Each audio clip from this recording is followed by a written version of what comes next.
In this video, we're gonna do the video review of a Yizan microscope, and this video is not sponsored. We only have 29 subscribers, and let's get started.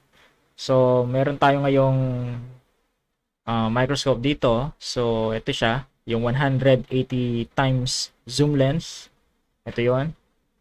So, na-adjust yung focus niya. Ito naman yung camera unit.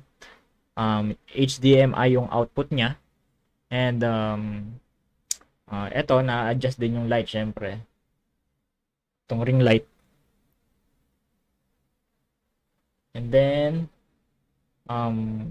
yung power supply niya is 12 volts. Pero ang ginawa ko, since napapansin ko na medyo malakas siya mag-init sa 12 volts, ginawa kong 5 volts lang. 5 volts DC. So, eto, ngayon, hindi na siya masyado nag-iinit kasi usually, yung output ng power supply na 12 volts, idadaan yun sa DC to DC converter.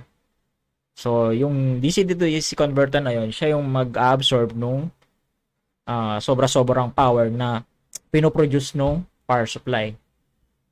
So, dito, meron tayong metal base. Metal yung base niya. And then, yung pole niya is metal din, syempre.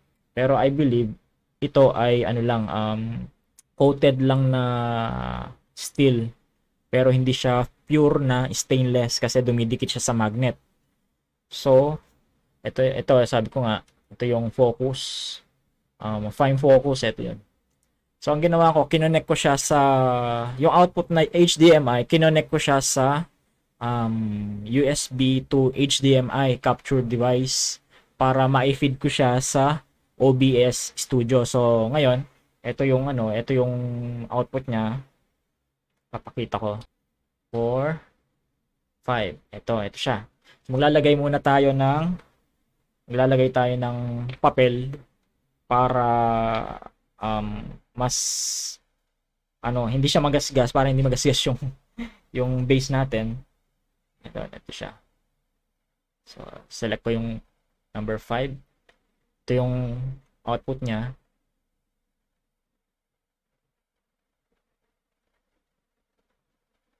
So, ayan. Ito nga lang yung problema kapag hindi autofocus yung camera unit mo. Kailangan mo siyang i-manual adjust lagi. Ngayon, paano kung gusto mo pang mas mapalaki yung image? So, yung component, gusto mong maging mas malaki. Ang pwede mong gawin is i-adjust mo itong base na to. Meron siyang screw sa likod. Pwede mo siyang ibaba nang sa ganon mag-zoom in pa yung image. So, lalaki siya. QFN yan.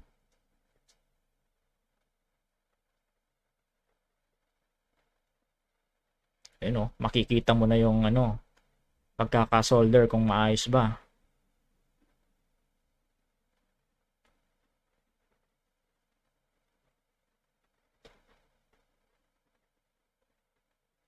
Ayan, mga parts.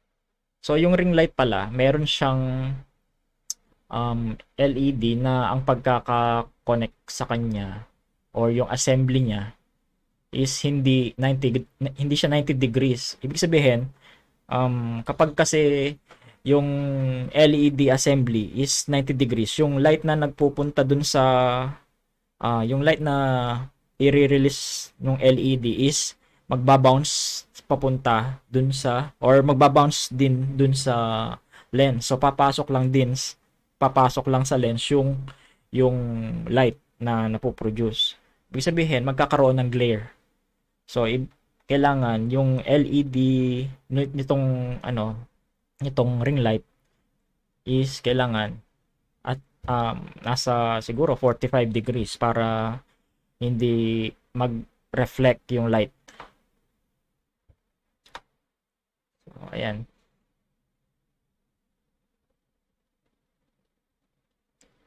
Kapag kasi ang point kasi noon, kapag kasi nagre-reflect yung light, merong glare. So yung part number hindi nyo makikita. Kailangan mo pang magtutok ng separate light. So, try natin tong Arduino. Tong blue board.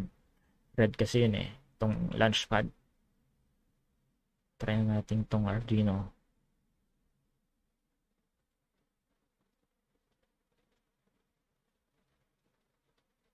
Lighting. Try natin i-adjust yung light.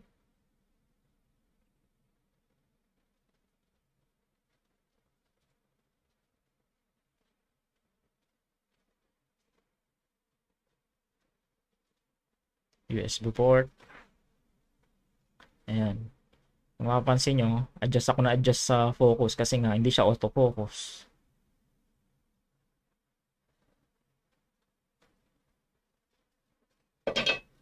Yung likod. Check natin yung soldering. Okay.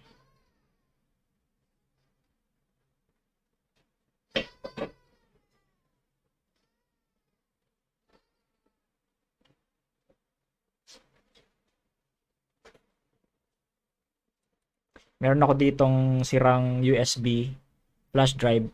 Sa part 2 nitong video na to, i-try nating i-repair ito. So may ano siya, meron siyang part na nag-iinit. So possibly merong shorted na component.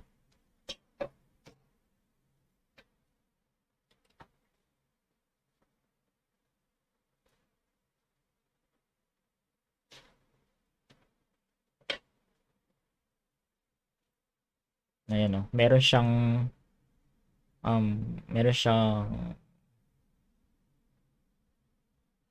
palatandaan na mukha siyang nabasa. Mukhang nagkaroon ng water ingestion o nailublob sa tubig. So ang gagawin natin ngayon, ipapakita ko naman yung setting nito. Meron siyang mga settings na pwedeng ma-configure. Like itong mirror. Ayan, kung napapansin nyo, nagmi-mirror siya. Flip horizontal and vertical. So meron din ditong auto white balance. Ayan. Para ma-adjust mo yung white balance, kailangan mo munang maglagay ng white paper para pwede mong i-push tong auto white balance. So auto white balance. Okay. Yan. Ayan siya, 'di ba? Mas natural yung kulay niya. Kesa dito sa kapag naka-auto. Ayun, parang medyo bluish. So push natin yung auto white balance basta meron tayong white paper.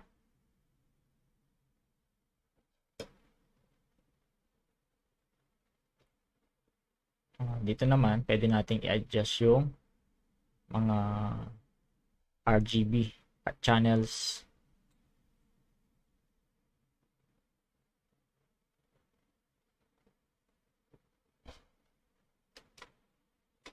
Medyo mahirap nga lang siguro kailangan ng mousepad. Mahirap. Medyo super sensitive ng mouse. Yung mouse niya. Brightness. Saturation, contrast, denoise, high dynamic range. Try natin to measure tool. Ayan, pwede pala. Pwede tayo mag-measure. Pixel ang kanyang unit. So, ayan, ang daming mga parameter.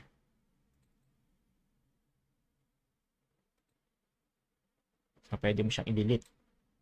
Bali, meron siyang parang maliit na operating system sa camera.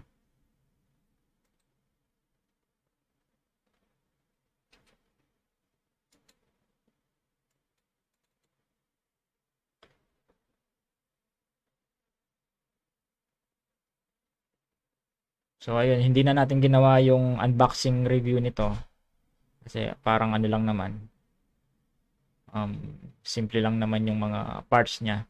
Pero ito yung mga kasama. Also, yung seller, binigyan rin niya ako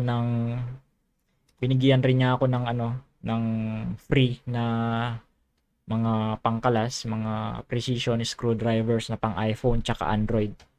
So, ayun.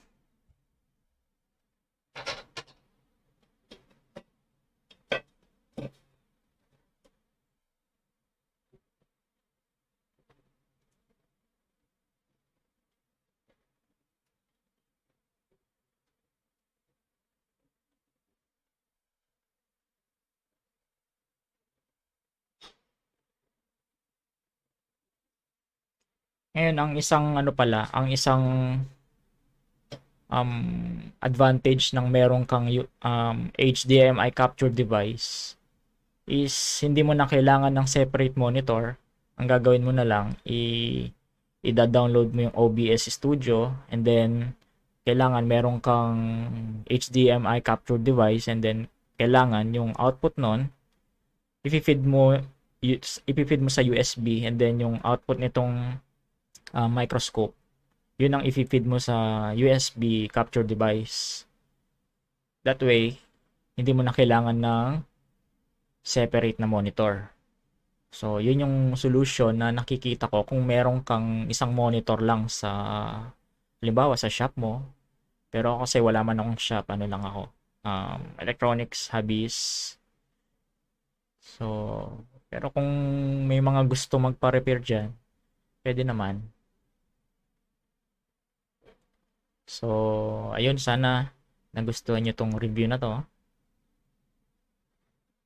Ngayon, marami pa tayong gagawin na electronics projects. So, sana mag-subscribe kayo sa channel natin. So, ito siya. Ito yung mga connector. Kung mapapansin nyo, syempre, mas matangkad siya compared do sa board. Gagawin natin, i-focus natin siya dun sa mga parts na nasa board. Okay? Ayun, ganun siya. Ang ginagawa ko lang, ina-adjust ko tong um, focus ring. Pwede rin naman dito sa sa base niya, pero mas convenient kasi kung dito na sa focus ring niya mismo.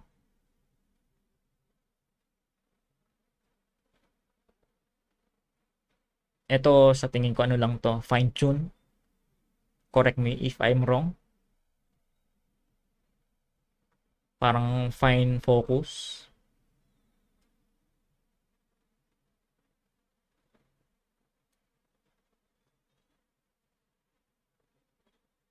Ano po sa tingin nyo? Sa tingin nyo pa maganda yung ganitong brand or meron pang mas okay? So, ayun po, um nabili ko siya for 10,600 nung nung 2023 pa. Ngayon ko lang siya na setup kasi medyo busy. Nasa, ayun nga, 10,600 yung price nung time na yon sa Shopee. And ngayon hindi ko alam kung magkano na siya. Siguro mas bumaba na. Pero hindi ako sure. Ako, para sa akin okay naman siya. Pwede na siya. Ang gusto ko lang naman kasi yung mai-share ko yung output sa OBS Studio. Maka-capture ko para pwede nating i-vlog yung mga ginagawa natin. So, ayun lang po.